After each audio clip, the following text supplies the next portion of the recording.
Hello സുഹൃത്ത്, നമസ്കാരം. JD's current അഫേഴ്സിലേക്ക് സ്വാഗതം. ഇന്ന് ഏപ്രിൽ 30, ഏറ്റവും ലേറ്റസ്റ്റ് ആയിട്ടുള്ള കറണ്ട് അഫേഴ്സുമായി JD's കറണ്ട് അഫേഴ്സ്. ഇന്നത്തെ ചില പ്രധാനപ്പെട്ട ന്യൂസ് ഹെഡിങ്സ് ആണ്. പായൽ കപ്പാഡിയ കെയ്ൻസ് ഫിലിം ഫെസ്റ്റിവലിലെ ജൂറി അംഗമായി.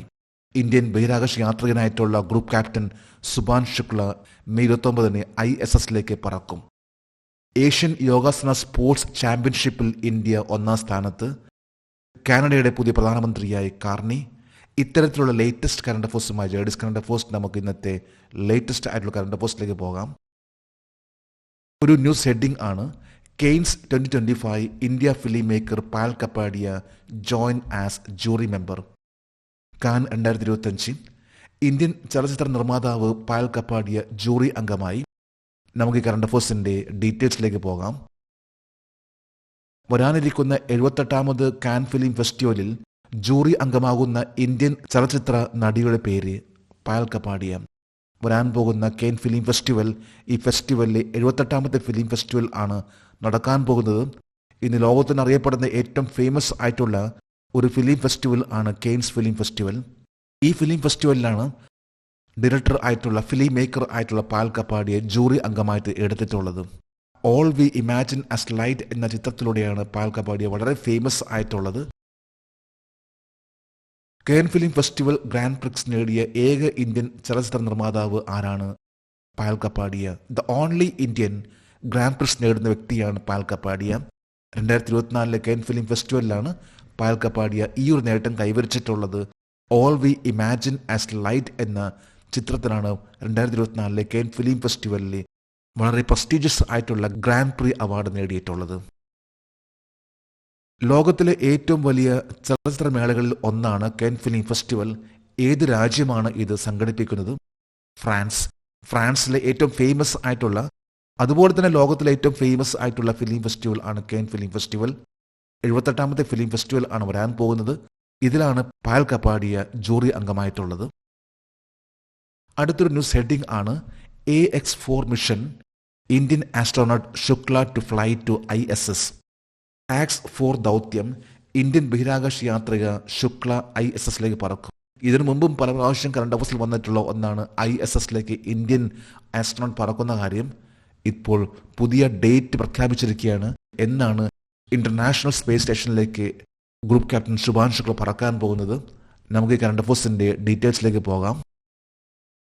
ഇന്ത്യൻ ബഹിരാകാശ യാത്രിക ഗ്രൂപ്പ് ക്യാപ്റ്റൻ ശുഭാൻഷു ശുക്ലയുടെ അന്താരാഷ്ട്ര ബഹിരാകാശ നിലയത്തിലേക്കുള്ള ദൗത്യം എപ്പോഴാണ് ഷെഡ്യൂൾ ചെയ്തിരിക്കുന്നത്?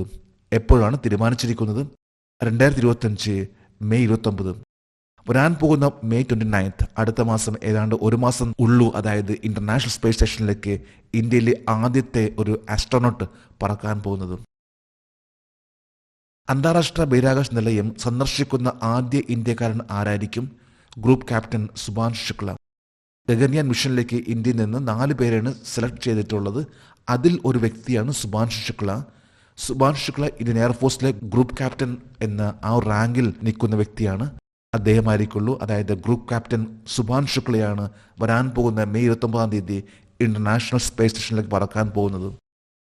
അടുത്തൊരു ന്യൂസ് ഹെഡിംഗ് ആണ്: India clinches record 83 gold medals at the 2nd Asian Yogasana sports championship. 2ാമത്തെ ഏഷ്യൻ യോഗാസന സ്പോർട്സ് ചാമ്പ്യൻഷിപ്പിൽ ഇന്ത്യൻ റെക്കോർഡ് 83 സ്വർണ്ണ മെഡലുകൾ നേടി. ഇതും ഏറ്റവും ലേറ്റസ്റ്റ് ആയിട്ടുള്ള കറണ്ട് അഫേഴ്സ് ആണ്. നമുക്ക് ഈ കറണ്ട് അഫേഴ്സിന്റെ ഡീറ്റെയിൽസിലേക്ക് പോകാം. 2025 ഏഷ്യൻ യോഗാസന സ്പോർട്സ് ചാമ്പ്യൻഷിപ്പിൽ 1ാം സ്ഥാനം നേടിയ രാജ്യം ഏതാണ്? ഇന്ത്യ. ഈ കഴിഞ്ഞ ദിവസമായിരുന്നു ന്യൂഡൽഹിയിൽ സമാപിച്ചിട്ടുള്ള ഏഷ്യൻ യോഗാസന സ്പോർട്സ് ചാമ്പ്യൻഷിപ്പിൽ. ഇതിൽ ഇന്ത്യയാണ് ഏറ്റവും കൂടുതൽ മെഡൽ, അതായത് 83 സ്വർണ്ണമാണ് ഇന്ത്യക്ക് ലഭിച്ചിട്ടുള്ളത്. ആദ്യത്തെ യോഗാസന സ്പോർട്സ് ചാമ്പ്യൻഷിപ്പ് നടന്നിട്ടുള്ളത് തായ്ലൻഡിൽ വെച്ചായിരുന്നു. ആ ഒരു മത്സരത്തിലും ഇന്ത്യയായിരുന്നു ഏറ്റവും ടോപ്പ് ലെവൽ വന്നിട്ടുള്ളത്. 2ാമത്തെ മത്സരത്തിലും ഇപ്പോൾ ഇന്ത്യയാണ് രണ്ടാമത്തെ, അതായത് ഏറ്റവും ടോപ്പ് ലെവൽ വന്നിട്ടുള്ള രാജ്യം. യോഗാസന സ്പോർട്സ് ചാമ്പ്യൻഷിപ്പ് 2025 ഇന്ത്യ എത്ര സ്വർണ്ണ മെഡലുകൾ നേടി? 83 സ്വർണ്ണ മെഡലുകൾ. 83 ഗോൾഡ് മെഡൽസ് ആണ് ഇന്ത്യക്ക് ലഭിച്ചിട്ടുള്ളത് 2ാമത്തെ യോഗാസന സ്പോർട്സ് ചാമ്പ്യൻഷിപ്പിൽ. 2025 ഏഷ്യൻ യോഗാസന സ്പോർട്സ് ചാമ്പ്യൻഷിപ്പിൽ എത്ര രാജ്യങ്ങൾ പങ്കെടുത്തു? 21ലധികം രാജ്യങ്ങൾ. മോർ ദാൻ 21 കൺട്രീസ് ആണ് ന്യൂഡൽഹിയിൽ സമാപിച്ചിട്ടുള്ള ഏഷ്യൻ യോഗാസന സ്പോർട്സ് ചാമ്പ്യൻഷിപ്പ് പങ്കെടുത്തിട്ടുള്ളത്. ഇതിലാണ് ഇന്ത്യക്ക് 83 ഗോൾഡ് മെഡൽ ലഭിച്ചുകൊണ്ട് ഇന്ത്യ ഏറ്റവും ടോപ്പ് ലെവൽ വന്നിട്ടുള്ള രാജ്യം. ഇന്നത്തെ കറണ്ട് അഫയേഴ്സിലെ ഒരു ഹെഡിംഗ് ആണ് former prime minister Kamla Persad Bissessar wins election in Trinidad and Tobago. Trinidad and ടൊബാഗോയിലെ തിരഞ്ഞെടുപ്പിൽ മുൻ പ്രധാനമന്ത്രി കമല പെർസാദ് ബിസേസർ വിജയിച്ചു. ഒരു കരീബിയൻ രാജ്യമായിട്ടുള്ള ട്രിനിഡാഡ് ആൻഡ് ടൊബാഗോ ഈയടുത്തായിരുന്നു ഇലക്ഷനിലാണ് prime minister Kamla Persad Bissessar വിജയിച്ചിട്ടുള്ളത്. നമുക്ക് കറണ്ട് അഫയേഴ്സിന്റെ ഡീറ്റെയിൽസിലേക്ക് പോകാം. 2010-2015 ശേഷം രണ്ടാം തവണയും ട്രിനിഡാഡ് ആൻഡ് ടൊബാഗോയുടെ പ്രധാനമന്ത്രിയായി ആരാണ് തിരഞ്ഞെടുക്കപ്പെട്ടത്? Kamla Persad Bissessar. The second time, അതായത് 2010 മുതൽ 2015 വരെ ഭരിച്ചിരുന്ന വ്യക്തിയായിരുന്നു കമല പെർസാദ് ബിസേസർ.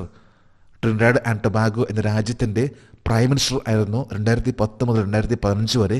ഇപ്പോൾ വീണ്ടും ആ ഒരു സ്ഥാനത്തേക്ക് ഇലക്റ്റഡ് ആയിട്ടുള്ള വ്യക്തിയാണ് Kamala Persad Bissessar. Trinidad and ടൊബാഗോയുടെ അടുത്ത പ്രധാനമന്ത്രിയാകുന്ന കമല പെർസാദ് ബിസേസർ ഏത് പാർട്ടിയിൽ നിന്നാണ്? യുണൈറ്റഡ് നാഷണൽ കോൺഗ്രസ്, UNC എന്നറിയപ്പെടുന്ന യുണൈറ്റഡ് നാഷണൽ കോൺഗ്രസിൽ നിന്ന വ്യക്തിയാണ് കമല പെർസാദ് ബിസേസർ ഇപ്പോൾ ഇപ്രാവശ്യം ട്രിനിഡാഡ് എന്ന ഈ രാജ്യത്തിന്റെ പ്രധാനമന്ത്രിയാകുന്നത്, വീണ്ടും പ്രൈം മിനിസ്റ്റർ ആകുന്നത്. ട്രിനിഡാഡ് ആൻഡ് ടൊബാഗോ എന്ന രാജ്യം ഇതൊരു കരീബിയൻ രാജ്യമാണ്.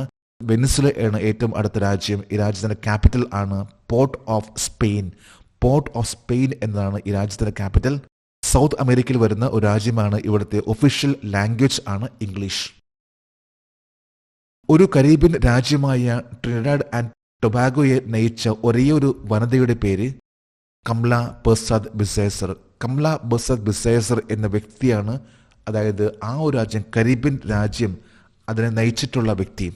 73 വയസ്സുള്ള മുൻ പ്രൈം മിനിസ്റ്റർ ആണ് കമല പെർസാദ് ബിസേസർ. വീണ്ടും ആ ഒരു സ്ഥാനത്തേക്ക് വിജയിച്ചിട്ടുള്ള വ്യക്തിയാണ്. ഒരു ന്യൂസ് ഹെഡിംഗ് ആണ് carnis liberal one in Canada. കാർണിയുടെ ലിബറലുകൾ കാനഡയിൽ വിജയിച്ചു. കാനഡയിൽ നടന്നിട്ടുള്ള ഏറ്റവും ലേറ്റസ്റ്റ് ആയിട്ടുള്ള ഇലക്ഷൻ, ഈ ഇലക്ഷനിൽ ഇപ്പോൾ വിജയിച്ചിട്ടുള്ള വ്യക്തിയാണ് മാർക്ക് കാർണി. നമുക്ക് ഈ കറണ്ട് അഫയേഴ്സിന്റെ ഡീറ്റെയിൽസിലേക്ക് പോകാം. കാനഡയുടെ പുതിയ പ്രധാനമന്ത്രി ആരായിരിക്കും? Mark Carney. കാനഡയിൽ നടന്നിട്ടുള്ള ഇലക്ഷൻ ഏറ്റവും ലേറ്റസ്റ്റ് ആയിട്ടുള്ള പത്രങ്ങൾ വന്നിട്ടുള്ള വാർത്തയാണ്, അതായത് കാനഡയിലെ പുതിയ പ്രൈം മിനിസ്റ്റർ ആയിട്ട് മാർക്ക് കാർണി ഇലക്റ്റഡ് ആയിട്ടുള്ള കാര്യം. 2025 ഏപ്രിൽ 29 തുടർച്ചയായി 4ാം തവണയും കാനഡയിലെ ഏത് പാർട്ടിയാണ് അധികാരമേറ്റത്? Liberal party. 4ാമത്തെ പ്രാവശ്യം വീണ്ടും അധികാരത്തിലെത്തുന്ന ഒരു പാർട്ടിയാണ് ലിബറൽ പാർട്ടി.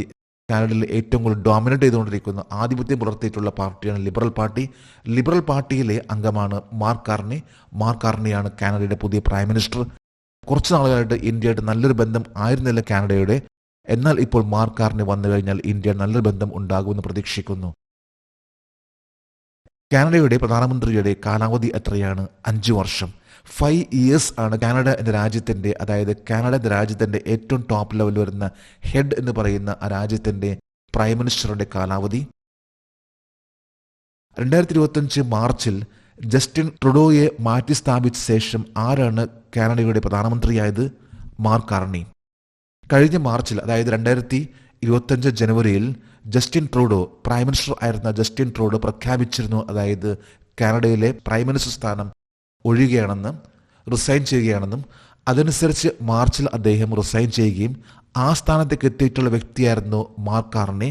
എന്നാൽ ഇലക്റ്റഡ് ആയിട്ടുള്ള, ഇപ്പോൾ ലേറ്റസ്റ്റ് ആയിട്ട് നടന്നിട്ടുള്ള ഇലക്ഷനിൽ മാർക്ക് കാർണി ആദ്യമായിട്ട് ഇലക്റ്റഡായി. അങ്ങനെ മാർക്ക് കാർണി ആയിരിക്കുള്ളൂ ലിബറൽ പാർട്ടിയുടെ അംഗമായിട്ടുള്ള മാർക്ക് കാർണിയാണ് ഇനി കാനഡയുടെ പ്രൈം മിനിസ്റ്റർ ആകാൻ പോകുന്നത്. ഇന്നത്തെ കറണ്ട് അഫയേഴ്സിലെ ലാസ്റ്റ് ഹെഡിങ് സ്പോർട്സ് ആയി ബന്ധപ്പെട്ട കറണ്ട് അഫയേഴ്സ് ആണ്. Vaibhav Suryavanshi becomes the youngest centurion in IPL history. IPL ചരിത്രത്തിൽ ഏറ്റവും പ്രായം കുറഞ്ഞ സെഞ്ചുറിക്കാരനായി വൈഭവ് സൂര്യവംശി. നമുക്ക് ഈ കറണ്ട് അഫയേഴ്സിന്റെ ഡീറ്റെയിൽസിലേക്ക് പോകാം. IPLൽ സെഞ്ചുറി നേടിയ ഏറ്റവും പ്രായം കുറഞ്ഞ കളിക്കാരൻ വൈഭവ് സൂര്യവംശി. 38 പന്തിൽ 101 റൺസ്. നല്ലൊരു സ്ട്രൈക്ക് റേറ്റ്.